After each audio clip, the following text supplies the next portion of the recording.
Hi, this is Steve Walton from Tropic Heating and PatioHeat.com. Today we're going to take a look at this application where we have a couple of different zones, let's call it, I guess. So we have this indoor location here. It's got a ceiling, 4 walls. Now the walls do have the ability to, they're screened walls, partial. So they do have the ability to open and close as you wish. You can see the dimensions here of approximately 12 feet tall at the apex, and then 9 feet at the top of this portion of this truss here. So that's this area here. We'll talk about each one of these areas here in just a second. Let me just go ahead and turn this around here. So if you could just imagine the walls being physical here in these openings. The dimensions, you can see we have about 11 feet here, about 17 feet here, and then this is about 33. This wall here is about 30. The height of this wall here is about 8 feet tall. And again, this is about 12 feet at the apex up here. Some things that we need to be concerned about would be we have a lamp that's going to be hung in the some space here. I'm imagining probably above this dining area, and then maybe the seating area, this fixture here, possibly.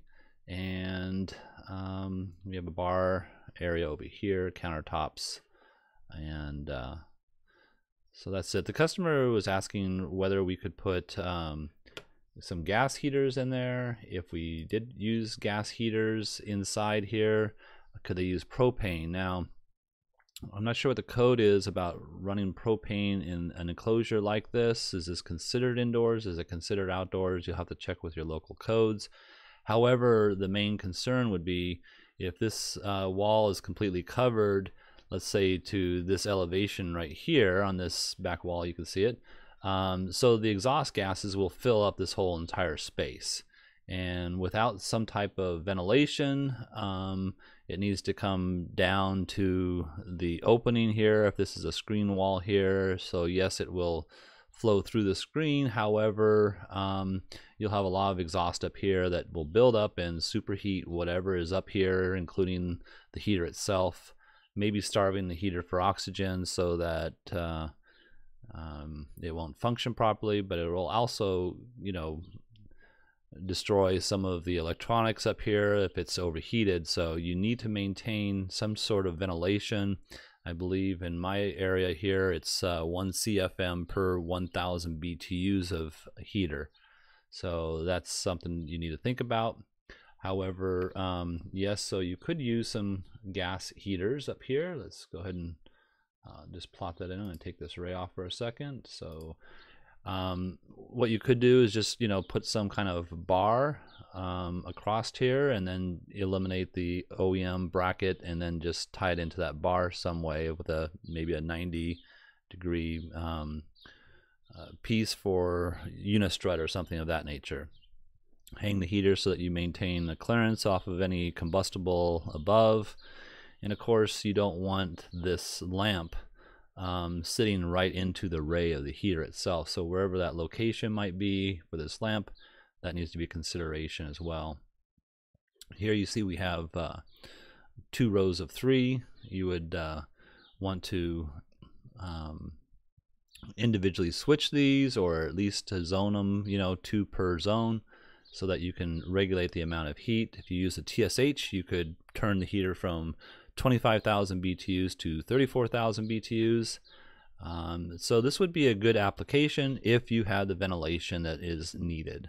That ventilation needs to be at the highest point of the structure so it all just evacuates properly. Looking at the heat ray itself, you can see that we have a really good coverage with regards to this full space here.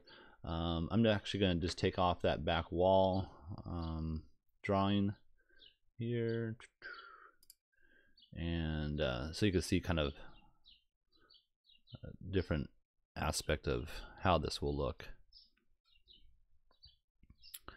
All right, so if the issue is that we don't have ventilation, so what else could we do? We could eliminate the gas heaters and the inside and produce electric heaters on the inside, fairly at the same location.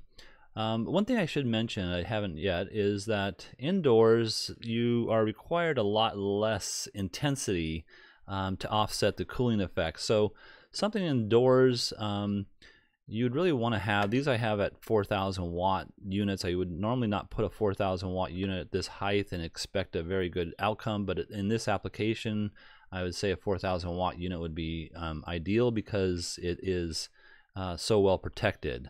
And so again, though, these are light waves, and if you're not in the light wave, you're not going to appreciate the intensity of the heater. However, indoors you're able to heat the floors, the tables, chairs, etc., and that will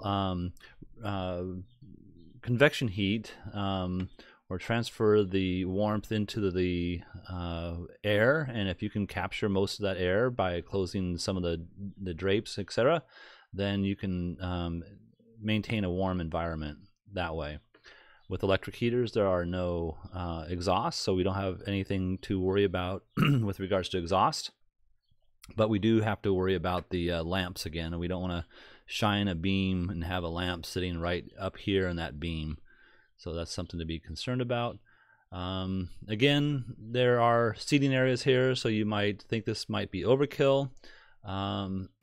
So you might want to eliminate certain spots. Maybe you just want to use 2 units in this application. I'm just kind of showing an overview of how to heat up the entire space. So that's what I'm doing there. Now I like the heaters above, so we have a nice even coverage of the space. I will show here how, if we were just to place these units on the wall, let's say, or even you can bring them up a little higher to cast that beam a little bit further. You know, we're missing some of this in center space. Now this won't be bad if you're sitting over here or over here, and again you're indoors, so you are able to capture some of that warm air and hold it inside. But again, these are spot heaters. They heat specific areas, and if you're outside the area, you can't really count on the warmth that you might be hoping for. So this is a good application. Again, it just won't spread. You could actually change the angles, let's say, and get the raid to cover a little bit more of the center, but you'll be missing the edge as well. So it just depends on what you're looking for. And again, yeah, it might look like overkill here, but I'm just trying to depict what an entire space would look like heated. So I think that's all I have for you today. I hope this helps this client out. If you're looking for some support in your application, feel free to give us a call. You can email your request to support@patioheat.com, and we'll be happy to assist you. Thank you and have a great day.